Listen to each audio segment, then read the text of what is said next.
Folks, it has happened again. The Toronto Maple Leafs up against the Florida Panthers yesterday, and it was 5-1. Everything was going well, scoring galore, and getting ready for this playoff push against the top team. You're feeling juicy. You're feeling good.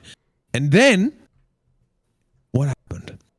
Well, we had the tagline for the Montreal Canadiens last season, which was, it was 3-1. And we have another one this time again, and it was 5-1 against the Florida Panthers. You are joined along the No Respect podcast. If you are a Leafs fan, we apologize. We're here to talk about the Leafs and their realistic plans to get past the first round this season.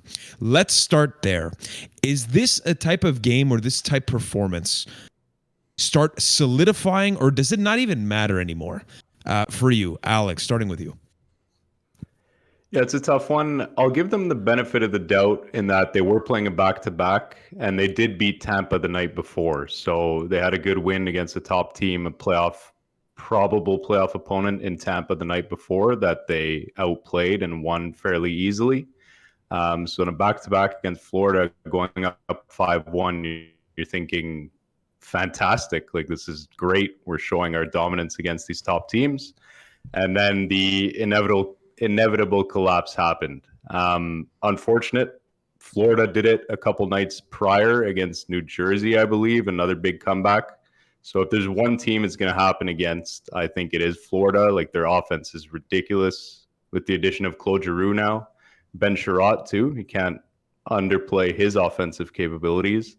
But yeah, I mean, it's a tough watch for Leafs fans, I think, because going into the third period, they were probably so excited, thinking we dominated these two Florida teams back to back, and it was just a huge collapse. Their goaltending is still a question mark. So yeah, I don't know what's going through their heads. Maybe they brush it off and that's it, move on. But it's got to throw in some uncertainty, especially around the goaltending. Yeah, and it's the fact that this is almost a common recurrence. You know, I'm not here to shit on the Toronto Maple Leafs just to do that, because this is a team that's got talent, and they've lost against opponents that, you know, should not have not had the opportunity to come back in a game whatsoever, or a series for that matter. But that being said, is this something that at this point it doesn't really matter until you get to the playoffs? And Justin, I'm curious to get your take, and as we see that the Leafs blow their seventh game when holding a 4-1 lead since Game 7 of the 2013 playoff first round. No other NHL team has 4 such losses. Your thoughts on this, Justin? I mean, the Leafs are obviously cursed. We all know it. But, I mean, I kind of agree with Alex that if there's a team that you're going to lose a 5-1 lead against, it might be Florida, because they've just been lights out, and they've scored like 300 goals this year. It's been insane. I'm more concerned about the other losses they've had, like the ones against the Habs. Like, they lost twice against the Habs when it seemed like they should have been like easy wins, that they had no problem doing that.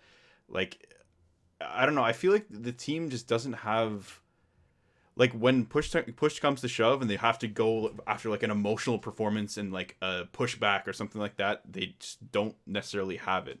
So that's what would concern me about for the Leafs going into the playoffs. Obviously, their goalie is an issue right now. I mean, Campbell has shown that he's been like a great NHL goalie, but this season his numbers are like within the lowest in the league for goalies. So, I mean, if you're a Leafs fan, obviously you scored 5 goals, you scored 6 goals in the game, and you got a mini comeback after they tied the game 5-5 and then 6-5. It got it up to 6-6. So, I mean, you can score goals, but it's about the other side of the game. And yeah. I don't know, in the playoffs it's going to be tough. Yeah, that's the part where I truly don't know if you're a Leafs fan. I have Leafs fans as friends, and there's no real sense of confidence that's coming into this year, at least amongst my peers here in Montreal. And it's been clear that this is a team with talent from the get-go. Austin Matthews is one of the best NHL players on the planet. He's on a pace that's absolutely ridiculous. He's scoring as a centerman. They've got, William Nylander, Mitch Marner. It's a team stacked, and their second line is with John Tavares. Obviously, not the hottest year for him, but still a guy that carries a significant weight in terms of the type of performance that you can expect from that caliber of talent. So, my question to those who may be watching or Toronto fans, if you are confident, where are you getting this confidence from? And I'm not saying that facetiously, even though it could be taken that way. And I don't know if you guys have like anything to give on this specifically, because we're looking at a matchup potentially against the Tampa Bay Lightning, back-to-back Cup champs. Obviously, last year against the Montreal Canadiens, they lost John Tavares, and that was in Game 1. That could have changed the series, but they were up 3-1. They could have closed it out easily. We all know that. So coming into here in this year, is there anything that would tell you that this team is ready to go and ready to surmount this, first round? Is it going to happen? Exactly what's on paper is what would give me confidence. Like, you look at their lineup, you look up and down it, like they have a stacked team. They should be they are dominant. They have 96 points this year. Like, we're kind of like putting too much on this crazy 5-1 comeback that just happened, but I mean, everything is there on paper. It's just about like actually performing in the playoffs, having those like real playoff performances that you haven't seen from players like Mitch Marner last year, Austin Matthews. If those players are playing up to par with what they can do, they will be dominant in the playoffs. Like, they have an insane center depth. They have crazy scoring from everywhere. They have Austin Matthews, who scored like 55 goals so far this year. He's probably going to hit 60. So I mean, the question marks, I guess, are goaltending and some of the defense, but with Jake Muzzin back, like, this should be a good team. It's just because they're cursed and because for some reason they're just not playing well in the playoffs. Yeah, I don't know. It's an enigma. Not to mention they got Giordano, which is honestly like a pretty good get for the price that they got him for. And maybe that makes a difference in terms of leadership. What I will say, and then Alex, if you can respond, I don't see anything in this season that tells me that I should be more confident, to be fairly honest. For me, for the Toronto Maple Leafs to take that next step, it's going to be a question of, you need to show everyone that come the first round of the playoffs, no matter who you are playing against, that there's no excuse and you are ready. And it's got to be clear cut. If there's anything that's like staying and remaining from this momentum of the season where there's big, I think, lapses in their performance and consistency, I feel that that's a problem. Could be wrong. And they just kind of, they feel that they're in a confident position right now. But as a fan, if I'm a Leafs fan looking at this team, I haven't seen anything this year that says that they're more ready to tackle this challenge. Alex, your thoughts on that? Yeah, I think if you're a Leafs fan, it's unfortunate this year that the teams you're going to be facing in the East, the three Southern teams, the Florida and Carolina team, they're powerhouses this year. So you're going to be playing one of these in the first round. And again, Tampa back-to-back champs. Florida is absolutely stacked. And Carolina has been dominating teams. They're not necessarily winning as much, but I'm not that much of an advanced stats guy, but Carolina's just been rolling teams when it comes to that side of the game. The big issue also, unfortunately, for Toronto is the goaltending is still a question mark. All the statistics coming out is that they haven't even had league average goaltending since the new year. If they had an average goaltender, they would be first in the standings. Not to say that Campbell does not have the ability to be an average goaltender, but he hasn't been playing up to that level in the past few months. And if they don't figure that out, it's going to be another early exit. And there's not much to be done to figure that out. At this point, it's just hope that the goalies play up to the level they need to. You mentioned Matthews and Marner. Marner is first in the league in points since he came back from COVID, which I think was around the new year. Like, he's been playing insane. I think he's on a 2 point per game pace since he came back.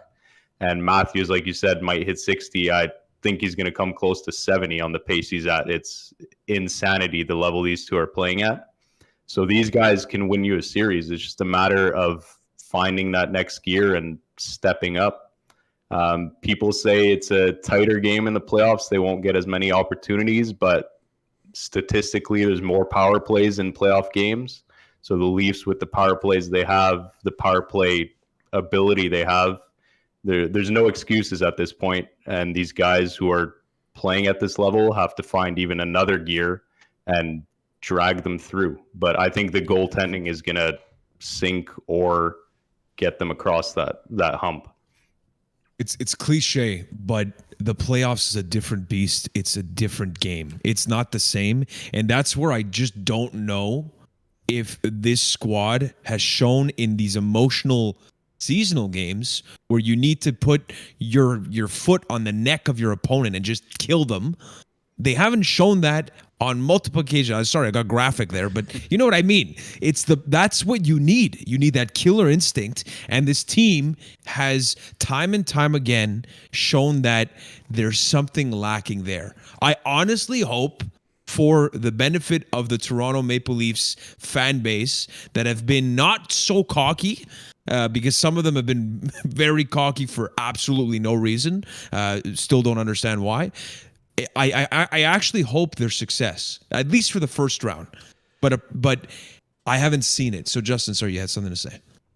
One thing I'll say is if they do break the curse and get past the first round, I think they have a chance.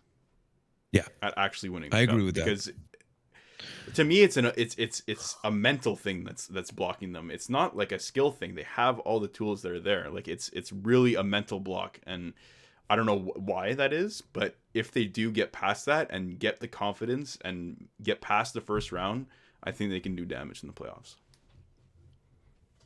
I agree with that, and we shall see. We shall see. I think that, I honestly think for them to exercise the demons, be great for them to match up against the Boston Bruins, and it heads to the game 7, and they're up. What was it? 3-1, 4-1? What was it? 3-1. 4-1. And they actually win the game. That's the ideal scenario for you Leafs fans, is that is when the demons will follow and die, and that's it. And then you can win your cup since 1967. But we shall see. Look at us, Habs fans, talking about the Toronto Maple Leafs for as long as we did. If you like Habs content, if you like Leafs content, you've come to the right place, the No Respect Podcast. We shall see you guys again soon. For Alex or Justin, myself, Mackie, go Habs, go.